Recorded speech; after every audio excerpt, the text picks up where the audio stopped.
Magical giant Bigfoot watermelon truck. एक गुफा में सारे चोर चुनाव चला रहे थे। ये चुनाव उनका अगला नायक कौन है ये तय करने के लिए था। सारे चोर वोट डाल रहे थे। कुछ देर बाद माइक पर 2021 चुनाव में चोरों का चोर, सबसे बड़ा चोर, चोर सम्राट, हमारा सुपरस्टार चोर रुद्रा आपके नायक की तौर पर घोषित किए जाते हैं कहकर सुनाई दिया।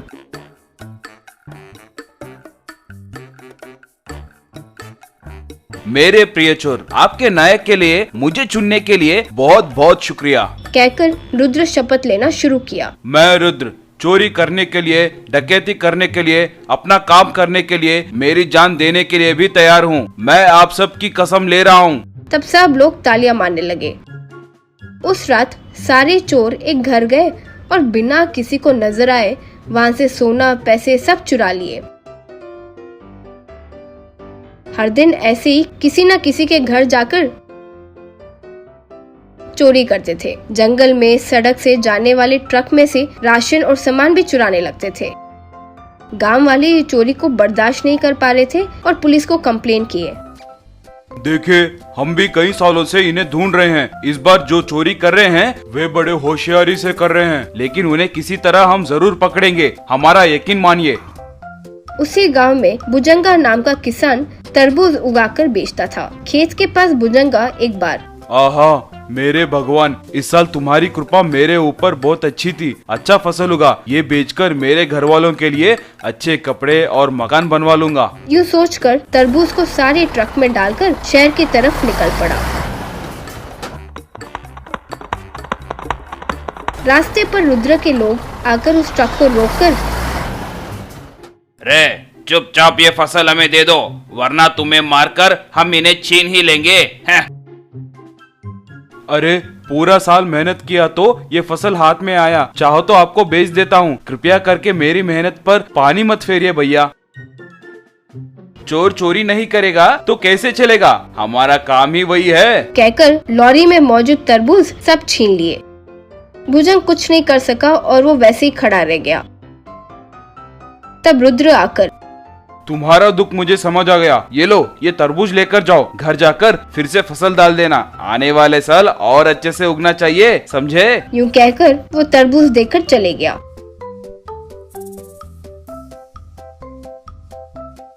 भुजंग वो तरबूज को अपने सर पर रखकर रोते रोते घर आया।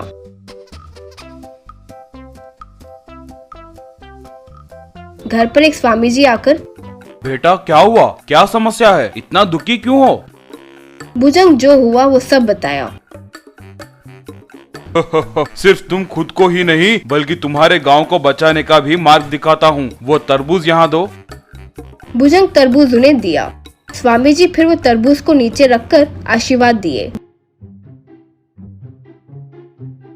बस वो एक बड़ा सा बिगफुट वाटरमेलन ट्रक में बदल गया। ये मायावी वाटरमेलन ट्रक है, वो चोर इन्हें लेकर जाएगा, फिर वहाँ से देखना इसका कमाल कहकर चले गया। भुजंग फिर उन तरबूज को लेकर चारों के मौजूद जगह पर गया। गुफा के बाहर एकदम से ट्रक हॉर्न बजाया।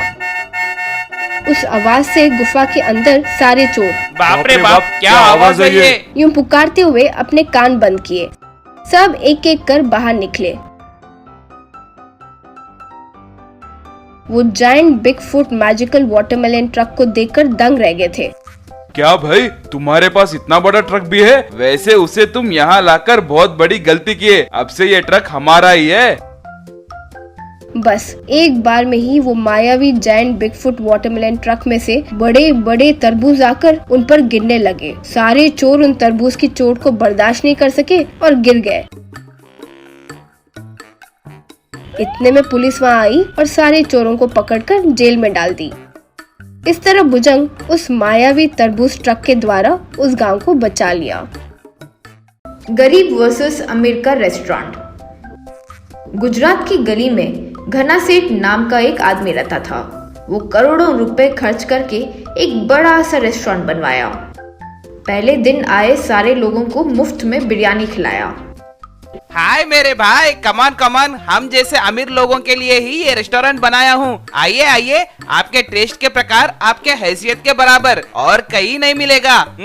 कोई भी आइटम देख लो, 2000 से कम नहीं है यहाँ। हर आइटम वैसे डिजाइन करवाया हूँ। खाइए खाइए, only rich food rich people के लिए। आप जैसे रिच लोग ही यहाँ आ सकते हैं। ये उन लोगों से कह रहा था तो राजशेखर वर्मा नाम का एक रिच बिजनेसमैन सब अच्छा ही है घना सेठ, लेकिन वो देखो, आपके रेस्टोरेंट के आगे ही वो गरीब रेस्टोरेंट नजर तोड़ जैसा लग रहा है। आपके रेस्टोरेंट आते आते वो देखो, उन गरीबों का चेहरा देखते हुए आने में मजा नहीं आ रहा है। ये हमारा स्टेटस के प्रकार अलग अलग खाना बनाना जरूरी नहीं है। वो देखो, पहले उन लोगों को हमारे नजर से हटाओ, ऐसा कुछ करो। तब गरीब रेस्टोरेंट के ओनर गौतम को घना सेठ अपने रेस्टोरेंट पर बुलवाया, वो भी अपने रेस्टोरेंट के पीछे। वहाँ 1 घंटा इंतजार कराने के बाद गौतम, वैसे ये घना सेठ मुझे यहाँ क्यों बुलवाया होगा, वो भी अपने नए रेस्टोरेंट पर? बेचारा नया नया बनवाया है ना, शायद कोई सलाह पूछने के लिए बुलवाया होगा। लेकिन इस इंसान में जरा सा भी टाइम सेंस नहीं है। और नहीं तो क्या, अच्छा बिजनेस चलने के समय 1 घंटा यहाँ पीछे बुलवाया ये घना सेठ, और जल्दी आ भी नहीं रहा है। यूं खुद से वो बातें किए जा रहा था कि तभी आराम से आकर घना सेठ, देखो गरीब, सॉरी मेरा नाम गरीब नहीं है जी, गौतम है। तुम्हारा नाम जो भी हो, मुझे उससे क्या है रे? मेरी नजर में तो तुम गरीब ही हो। तुम्हारा रेस्टोरेंट मेरे रेस्टोरेंट के बीच आ रहा है, चुपचाप निकाल दोगे तो तुम्हारे लिए अच्छा होगा, वरना कोई पीकर किसी रात लॉरी चलाते हुए आकर तुम्हारे रेस्टोरेंट के मारकर चले जाएगा तो सोचो कैसा रहेगा। वैसे तुम्हारा तो कोई घर भी नहीं है ना, वही खाकर वही सोते होगे ना। लॉरी मारते हुए ले गया तो पहले ही अनाथ हो, बेकार में मारे जाओगे। इसलिए मेरी बात मानकर रेस्टोरेंट खाली करके चले जाओ। अरे ये क्या बाबू, आप अच्छे आदमी हो, नए रेस्टोरेंट के लिए सलाह चाहिए होगा सोचकर भागते हुए आया। आप तो मुझे ही डरा रहे हो। मैं यहाँ 30 साल से रेस्टोरेंट चला रहा हूँ। कई गरीबों की भूख मिटाने वाला रेस्टोरेंट है ये। लोगों को बहुत आदत भी हो गई है इस जगह की। अब अचानक आप खाली करने के लिए कहो तो ये मत सोचो कि हम डरकर खाली कर देंगे। चलता हूँ, नमस्ते। वहाँ बहुत सारे काम छोड़कर आया था, कहकर वहाँ से चले गया। उसके यूं जाते ही अपने गुंडे आदमियों को बुलाकर घना सेठ, क्या रे, मैंने उसे इतना धमकाया डराया, लेकिन वो जरा सा भी नहीं डरा। कोई बात नहीं, रात उसे उसके रेस्टोरेंट को गायब कर दो, काम खत्म कर दो। तो उसी रात एक बड़ा सा लॉरी गरीब गौतम रेस्टोरेंट को मारते हुए चली गई। समय पर सब अंदर सो रहे थे तो किसी को चोट नहीं लगी। टूटे हुए रेस्टोरेंट को रोते हुए देख रहे गौतम से घना सेठ, क्यों भाई, तुम्हें इतना समझाया, तुमने सुना?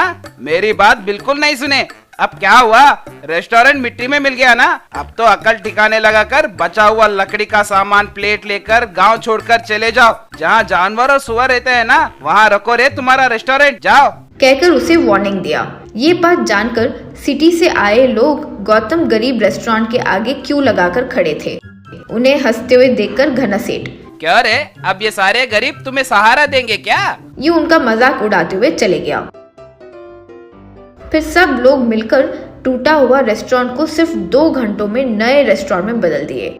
हर कोई थोड़े थोड़े पैसे लेकर गौतम के हाथ में देकर, गौतम बाबू, आप नाम से तो गरीब हो, लेकिन बहुत बड़े इंसान हो आप। कई गरीबों की भूख मिटाने वाले भगवान हो आप। फिर वही भगवान का बनाया ये मंदिर, वही ये रेस्टोरेंट कोई राक्षस आकर तोड़ दे तो हम यूं ही बैठकर देखते तो नहीं रहेंगे ना। आप अंदर हमारे लिए अच्छा अच्छा खाना बनाइए, हमारा और भी कुछ काम बाकी रह गया है, पूरा करके आते हैं, कहकर आगे वाले नए अमीर रेस्टोरेंट में जाकर घना सेठ से लोग, क्यों भाई घना सेठ, लगता है आपके पास बहुत पैसे हैं और इसलिए ये बड़ा वाला रेस्टोरेंट बनाए हो। बहुत अच्छा है, यहाँ एक एक फूड आइटम 2000 का है, सुना है? ये लो 2000, एक बार लाकर दिखाओ, देखते हैं। ये तुम्हारे जैसे बेकार भिखारी लोगों के खाने के लिए नहीं है, चुपचाप यहाँ से निकलो। घना सेठ, चुपचाप ये पैसे लेकर आइटम्स लेकर आओ। यूं धमकाने के बाद वो लाचार होकर महंगे आइटम्स लाकर उनके आगे रखा। वो खाकर थू थू कहते हुए लोग, छी छी छी, इतना गंदा स्वाद का खाना हमने अपने पूरे जन्म में नहीं खाया है रे। अरे तुम्हें पता भी है कि स्वादिष्ट खाना क्या होता है? वो देखो, वहाँ आगे रहने वाले गरीब गौतम, वो गरीब के लिए बनाए हर प्लेट में प्यार होता है, खाना स्वादिष्ट होता है। तुम्हारे रेस्टोरेंट में तो बेकार खाना है, कहकर उसके मुंह पर फेंक कर लोग, फिर कभी उसे या हमारे रेस्टोरेंट के आड़े आए तो तुम्हें और तुम्हारे नए रेस्टोरेंट को तोड़कर पूरा गिरा देंगे, कहकर हर कोई उसे एक लात मार कर उसे गरीब होटल के सामने नजर तोड़ की तरह लटका दिए। वो देखकर रिच फेलोज। क्या रे, वो गरीब रेस्टोरेंट गंदा है, उसे निकलवा दो कहा तो ये घना सेठ को ही कुत्तों की तरह पीट कर गरीब रेस्टोरेंट का नजर तोड़ में बदल दिए। यूं कहकर हंसने लगे।